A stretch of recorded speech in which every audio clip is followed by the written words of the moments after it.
Germain, mon Germain, sais-tu ce que je m'en vais dans une couple de semaines? Je m'en vais en Italie essayer une Ferrari sur le circuit de Fiorano.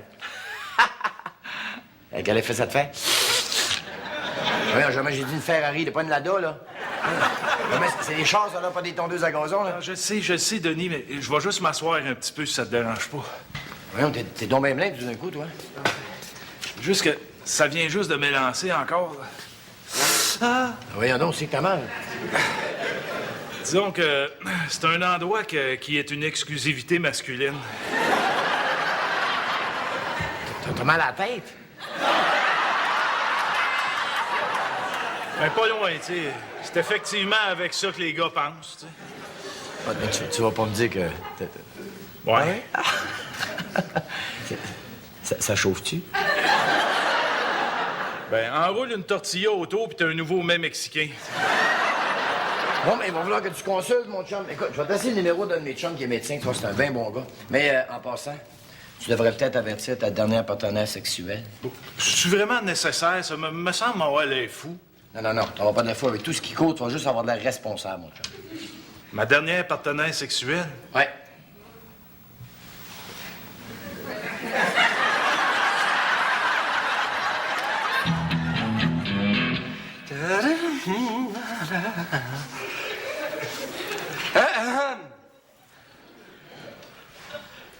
Sylvie, Quoi? je pense que je t'ai pas encore parlé de mon nouveau sideline, hein? Non. Ça t'intéresserait-tu de savoir c'est quoi? Non. Ah bon, ça t'intéresse pas de savoir qu'est-ce qui se passe dans ma vie? Jean-Louis, j'ai du travail par-dessus la tête, des dossiers hyper urgents réglés, ça fait que c'est pas le temps, OK? OK. Parce que c'est un désastre. Il peut pas rien m'arriver de pire dans la vie. Mon Dieu, Denis, qu'est-ce qui se passe? Conte-moi ça. Ouais, écoute, je voudrais pas te déranger dans ton travail, là. Non, fais-toi-en pas. C'est pas important, ça peut attendre. Écoute, Sylvie, c'est arrivé en m'en venant, là. J'ai rien vu venir, c'est arrivé subitement, là. Tout d'un coup, ma vie a basculé. Sylvie, j'ai pas une étiquette. Puis c'est ça qui est si grave. Sylvie, j'étais au bout de mes points de démérite. Ça veut dire que je perds mon permis, moi. As-tu idée que ça veut dire pour moi, ça? Ben oui, mais c'est pas la fin du monde non plus, là. Pas la fin du monde, hey! Je suis un gars de char et chroniqueur automobile en plus. Ça, c'est comme si on venait de me castrer, moi, là. Bon. En attendant, là, tu peux toujours prendre le transport en commun. Es-tu folle? Tu vas-tu m'en rentrer là-dedans, moi? Voyons, non, j'ai pas le goût de passer pour un eunuque, moi, là. Ben, je vois pas le rapport avec les eunuques. Je le prends souvent, moi, le transport en commun. Bon, je sais pas, moi, tu peux peut-être le contester. Qu'est-ce que t'as fait au juste? Quasiment rien en plus. Je vais dépasser par la droite. Ben oui, mais y a rien là. Un char de police. Ah bon? À 130. OK. D'une zone d'école. Ah. À reculons.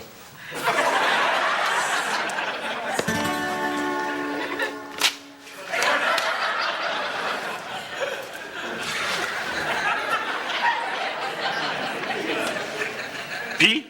Eh bien, monsieur Langlois, rien ne laisse croire à un problème de type vénérien. Me semblait aussi que ça se pouvait pas. C'est dire que vos relations sont protégées? Non, c'est juste que ma partenaire de cet incite est bien safe de ce côté-là. Cependant, vu l'état des choses, je dois vous annoncer que nous allons procéder à un genre d'intervention qui se pratique généralement en bas âge, mais qui n'a pas eu lieu dans votre cas. De quoi vous parlez, docteur? De la circoncision, monsieur Langlois. Ah non, pas de problème. Je l'ai eu, ça, comme tout le monde, en 5e année. Circoncision, monsieur Langlois, pas confirmation. Ah, pas dans le sens de... Dans ce sens-là, oui. Oui. Oh, ça n'a pas de bon sens, docteur. Je peux pas me faire opérer pour ça à 38 ans. On va faire de moi. Monsieur Langlois, vous pouvez faire confiance au système hospitalier québécois. Oui, le personnel de cet hôpital comme moi-même plaçant l'éthique professionnelle et le respect du patient au-dessus de tout.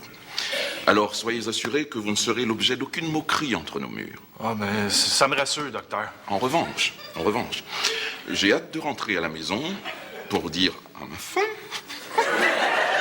C'est pas incroyable, se faire choper le petit bout à 38 ans.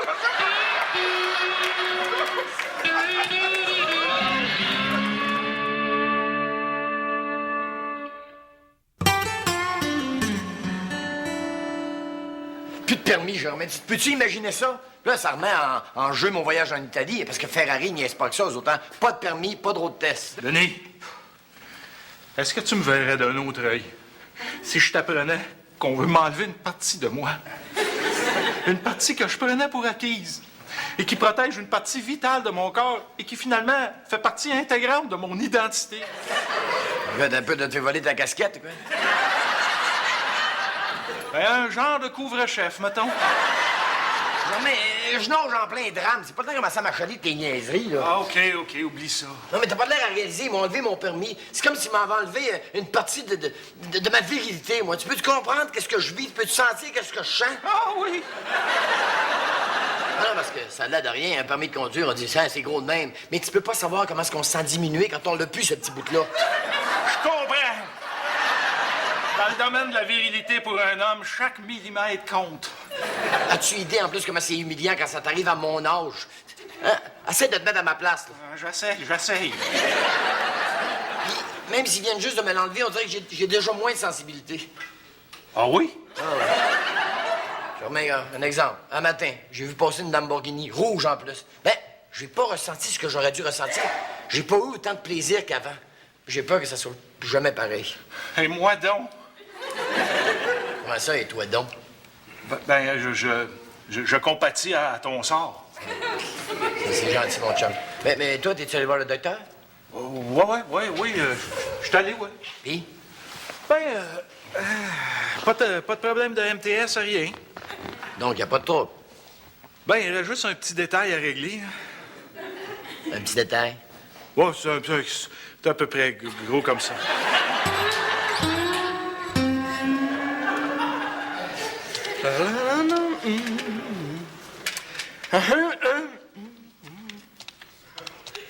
Denis, Quoi? je pense que je t'ai pas encore parlé de mon nouveau sideline, hein? Non. Ça t'intéresserait-tu de savoir c'est quoi? Non. Ah bon, je suppose que tu vas me dire que c'est parce que t'as trop d'ouvrages et t'as pas le temps? Non, c'est juste que ça m'intéresse pas pantoute. Puis, Denis, est-ce que tu t'habitues à ta vie de piéton? Non, puis j'aurais pas besoin de m'habituer parce que je repasse mon permis cet après-midi, tout va rentrer dans l'ordre, je vais aller en Italie puis je vais pouvoir enfin sortir de cet enfer-là. Voyons donc, toi, un enfer. Il y a sûrement eu un petit point positif, le genre que sans auto, t'as dû faire des économies. Ah non, la vie coûte bien plus cher à pied. Regarde, j'ai amené une fille voir un film, ça m'a coûté 200 pièces. 200 piastres? Ouais, en plus, c'est pas moyen de suivre l'histoire. Le chauffeur de taxi, il a pas arrêté de rire tout le temps qu'on était au cinéparc. Ben là, mets-toi à sa place. Puis remarque, si c'était juste de l'argent, ça serait pas si pire. Je trouve que ça commence à nuire à ma vie sexuelle. Ben, tu sais, quand tu vas reconduire une fille en fin de soirée, elle a pas mal plus le goût de t'inviter à monter chez elle quand elle débarque d'une BMW que quand elle débarque d'une barre de bicycle à pédale. Non, ris pas, je parle par expérience. Là. Fait que toi, Denis Charette, tu pognes plus. Hein, c'est pas ça, c'est juste qu'on dirait que j'ai perdu ma confiance en même temps que mon permis. J'aurais jamais cru que pour un homme, le fait de conduire était à ce point le prolongement de sa vie sexuelle. Ben, pour les autres, je sais pas, mais pour un vrai gars de char, oui. Écoute, depuis que j'ai plus de permis, là, ben, des fois en cachette, je m'en vais dans mon garage, j'ouvre la porte du garage, là, je recule mon char, là, je le rentre, puis je le recule. Recule, rentre, recule. Ben, j'ai l'impression de me masturber, moi, cette vie. Vous savez, si je tenais tant que ça à vous rencontrer, c'est que je sens que j'ai besoin d'un soutien psychologique que mon entourage n'est pas à même de m'apporter. Tu sais, dans le genre de me faire suivre par un spécialiste qui m'aiderait à traverser la terrible épreuve que je vis. Alors, comme vous connaissez bien le domaine, vous allez pouvoir répondre à ma question. Coudon, se faire circoncire, ça nous paraît quand même pas d'en face, hein?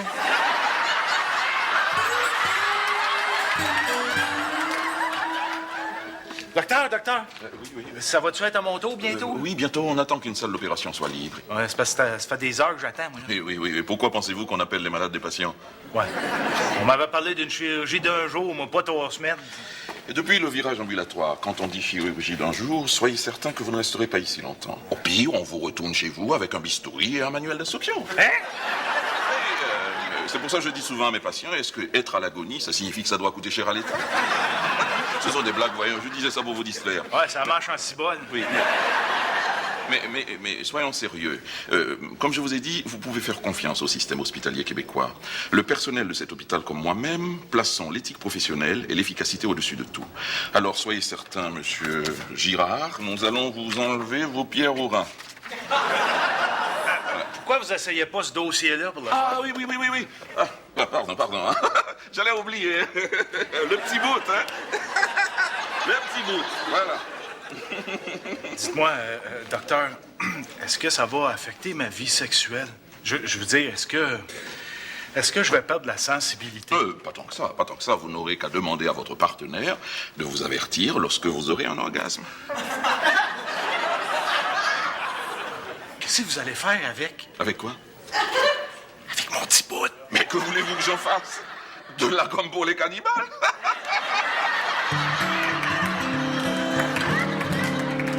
Oui, est-ce que je parle bien à Mario Lévesque? Oui, c'est Mario, c'est Jean-Louis Dubuc qui parle. Tu te souviens-tu de moi? Ben oui, on était tous les deux dans la classe de Mme Parent en 3e année, là. Bon, tu me replaces, là. Bon, ben, je t'appelle comme ça, pour donner des nouvelles. Tu savais que j'étais chroniqueur dans un magazine automobile? Ouais. Ah, mais ça, c'est rien, hein? J'ai un nouveau sideline. Ça t'intéresserait-tu de savoir c'est quoi? Allô? Voilà, monsieur Langlois, ça va être bientôt votre tour. Ouais, je commence à être stressé pas mal, là. Ayez confiance. Le chirurgien qui va vous opérer, le docteur Kowalski, est diplômé du très célèbre Institut Brosniak à Varsovie. Je connais pas ça, cet institut-là, moi. Ah, et pourtant, c'est une très bonne école vétérinaire, vous savez. Coudonc, êtes-vous back-order sur le personnel, ici? Monsieur Langlois, je vous l'ai déjà dit. Il faut faire confiance au système hospitalier québécois. Nos médecins sont tellement bons qu'ils se font tous engager dans des hôpitaux américains. Excusez-moi, monsieur Langlois, je dois vous présenter les docteurs Dubois, Forget et Pénaud. 3 internes que j'ai invités à venir se pencher sur votre cas. Germain Langlois, enchanté. Il s'agit d'un cas extrêmement rare, d'un homme qui veut se faire circoncire à 38 ans. Et vous allez voir pourquoi.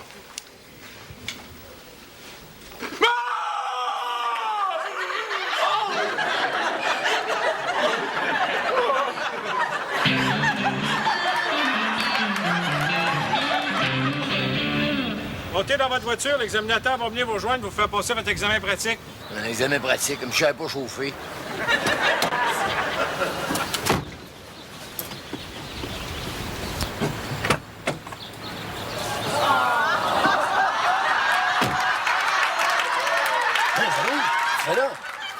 C'est vrai, j'ai jamais eu l'occasion de te parler de mon sideline, hein? Tu fais passer les examens de conduite? Regarde, là, je sens que t'aimerais ça qu'on en parle tout d'un coup. Mais là, malheureusement, c'est pas le temps. J'ai du travail à faire. Ah ouais, au père! Fais démarrer sa voiture avant de mettre sa ceinture de sécurité. 2 points de moins en partant.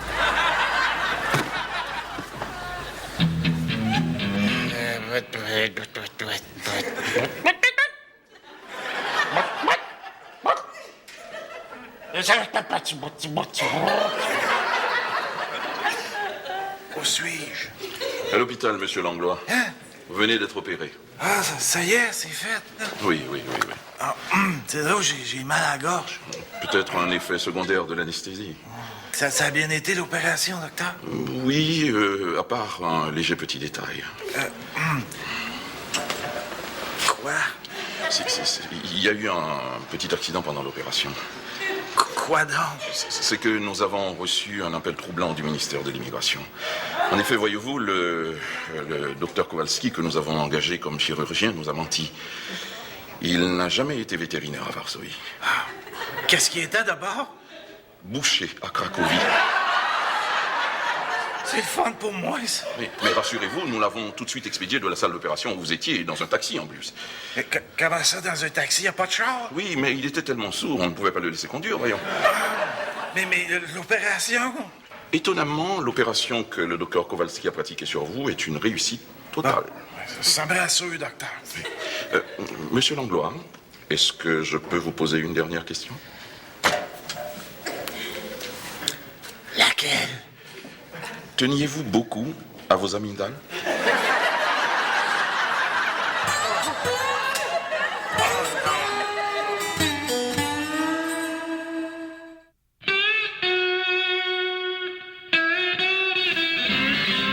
Tu l'as pas fait en cinquième année comme tout le monde? Circoncision, Denis, pas confirmation.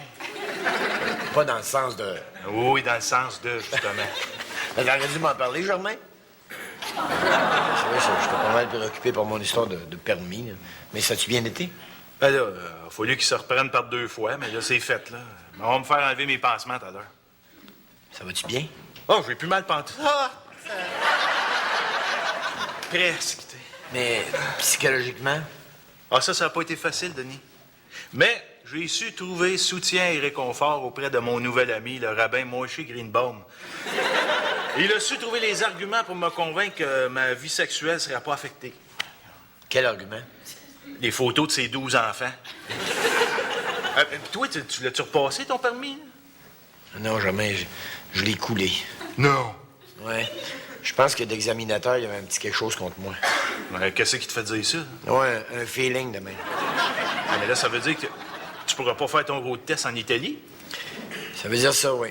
Oui, mais qui c'est qui va te remplacer? Ça prend de la crédibilité pour aller conduire des Ferrari.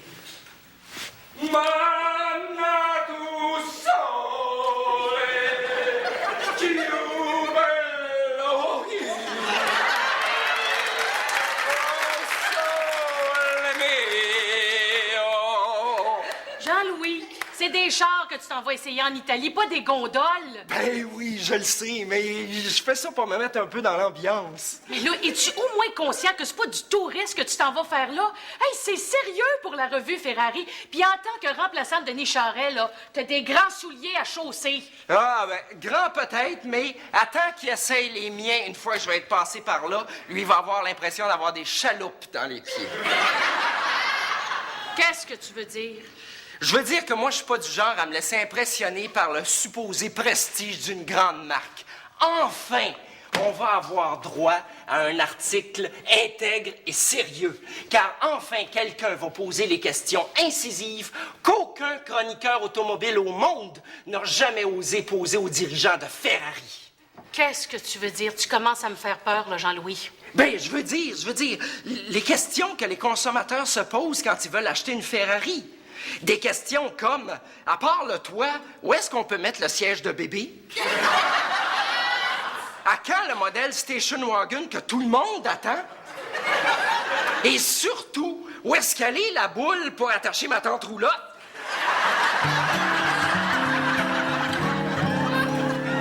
Alors, voyons voir. Puis, ça a-tu cicatrisé? C'est pas possible. Qu'est-ce qu'il y a? C'est pas guéri? Oui, c'est guéri, il n'y a pas d'enflure ni rien. Ça tient du miracle. Mais comment ça? Le petit bout est toujours là. Il a repoussé? Non, attendez, laissez-moi consulter votre dossier.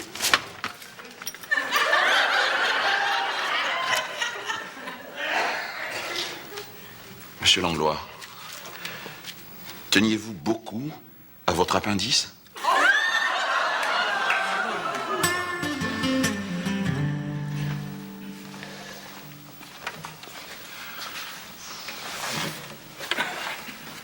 Bonsoir. Mon nom est Gildor Roy. Vous savez, faire de la comédie n'exclut pas l'engagement social. L'épisode de Kilomètre-heure de ce soir se voulait un chant d'amour et de compassion pour tous ces hommes qui vivent un drame terrible, celui de la circoncision non désirée. Ces hommes qui, toute leur vie durant, se poseront cette lancinante question sans jamais y trouver de réponse. Que serait ma vie devenue si j'avais gardé mon petit bout? La terrible situation m'a inspiré cette ballade qui, je l'espère, leur apportera un peu de réconfort.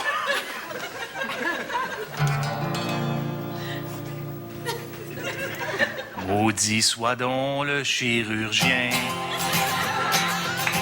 qui m'enleva ma peau de chagrin. J'en veux encore bistouri qui s'attaqua à mon zizi. Depuis qu'il a la tête à l'air, puis sa coupe à la Yule Brynner, le contenu de mes bobettes ressemble à Michel Barrette. Mon petit bout, on se verra plus pantoute. Chop, chop, mon petit bout, on se verra plus pantoute. Yeah! Et je me demande tout ému, qu'est donc mon petit bout devenu? J'aimerais donc ça croire, Moses, qu'il y a un ciel pour les prépuces. Chop, chop, mon petit bout, on se reverra plus pantoute. Chop, chop, mon petit bout, on se reverra plus pantoute. Chop, chop, mon petit bout, on se reverra plus pantoute. Chop, chop, mon petit bout, on se reverra plus pantoute. Ouch!